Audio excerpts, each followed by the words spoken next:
Welcome back, percussion class. Today we're going to be talking about cymbals. The first thing to consider is the equipment.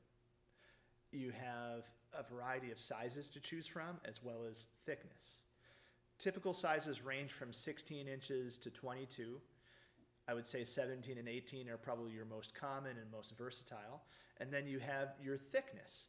Germanic cymbals tend to be the heaviest. Viennese cymbals are right in the middle. And then your French cymbals are going to be the lightest. Let's hear what these sound like. Here are some 18-inch French cymbals.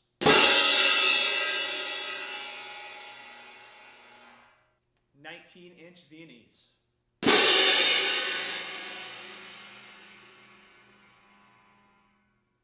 20-inch Germanic cymbals.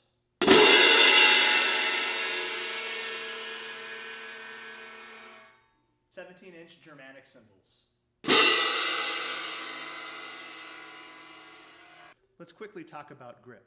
You're going to want to avoid bringing your hand all the way through the cymbal. That's called the Garfield grip, and that is related to marching cymbals, which is very, very different. We're not talking about that today. You're going to want to bring your fingers underneath the strap, and your fulcrum is going to be very much like a snare drum grip. Your thumb and your first finger are going to meet at the top near the bell, and that's going to give you a pretty good amount of control. If I'm holding the cymbals too far down the strap, then I'm not going to be able to move my hand with the cymbal. And if you're playing soft, you're really going to need that kind of control. The biggest thing you want to avoid when playing cymbals is creating an air pocket. If all sides of the cymbals meet together, that's going to happen. I call that the wind-up monkey technique. So offsetting them is pretty important, and the way that the cymbals approach each other is also very important. So the next thing I want to talk about is actually a lot easier to practice away from the instrument. So I've had a lot of success with one hand moving down and the other moving up, and they kind of move in this elliptical motion and they hit each other right in the middle. And if it doesn't really matter which hand moves in what direction, but for me, my right hand moves here, my left hand moves here. And once I started adding the movement of my left hand up, I was able to get even bigger sounds. So let's practice that. Here's your right hand. Here's your left hand. So your palm is going to be facing up. In your left hand, your palm will be facing down in your right hand, and then they just meet in the middle.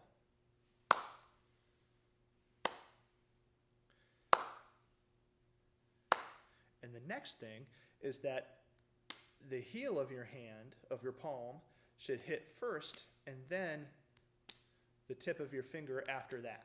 So they're not hitting flat, but there's a little bit of a flam.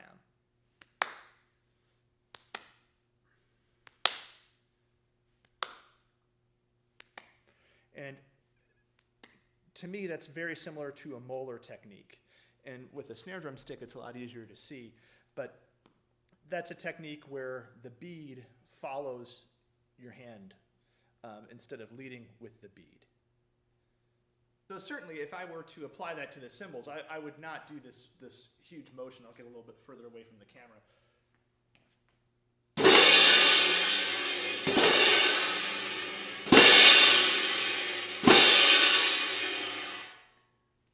Obviously, that's pretty hard to control, but you take that concept and you just minimize it. So right hand moving down, left hand coming up, and I'm definitely going to avoid any kind of an air pocket. And when they hit each other, I like to have about that much separation from the edges with my regular crashing. And it's easier for me to see if I have my right cymbal or my top cymbal overlapping this way instead of overlapping this way. It's just easier for me to see how much separation there is. So minimizing the technique, this is more or less what it's going to look like. So left coming up, right coming down.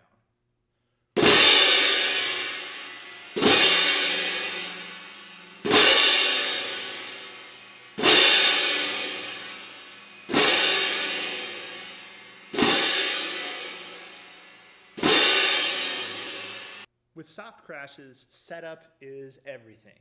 A lot of times I'll be looking at the tops of the cymbals and I'll think that they're very close together, then you'll see how far apart the cymbals are at the bottom. So a good way to make sure that the cymbals are close together is to put them against your belly, your shirt, and actually start with them completely flush. And then from there, spread them apart.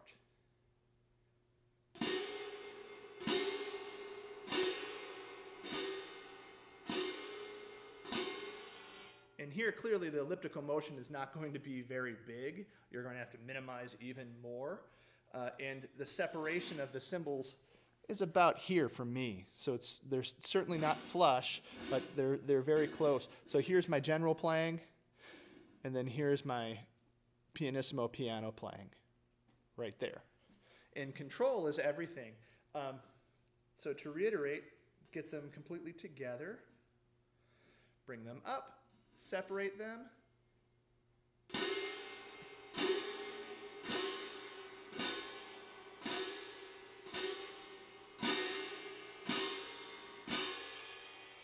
here's your soft crashes. Dampening is something that needs to be applied probably to every piece you're going to be playing cymbals on. You want to avoid dampening up here because that's painful and you're going up against bone here on your sternum. So just dampen right on your belly and avoid dampening on your shoulders too, because that can be painful.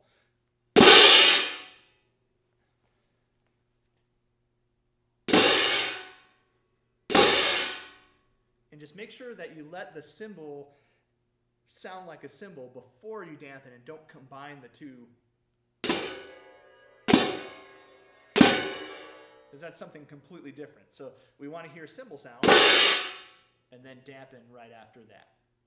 When playing suspended cymbal, I like to use vibraphone mallets. These are chord mallets, usually a medium hardness. If I'm playing a roll or even a two-handed crash, I want to be at 9 and 3 on the very edge.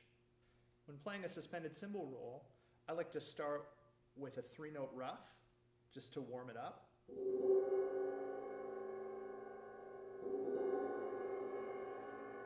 I try to stay as relaxed as possible, and from there, I add some height.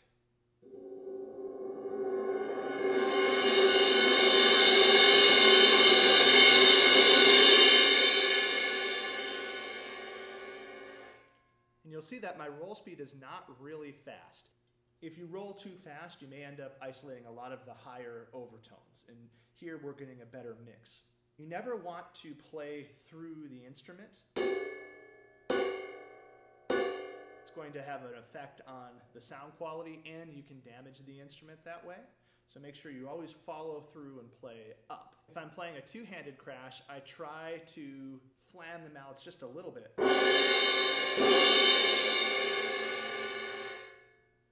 If you hit at the exact same time, you can actually get a popping kind of a sound, a lot like playing a flat flam on a snare drum.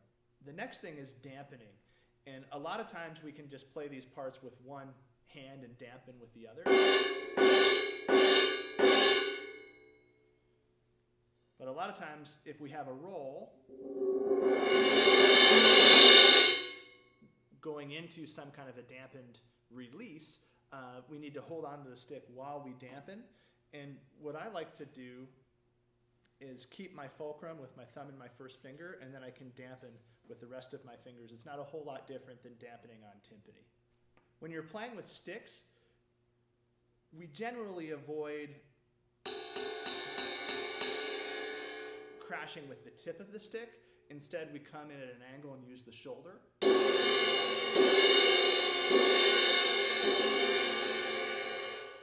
On the bell.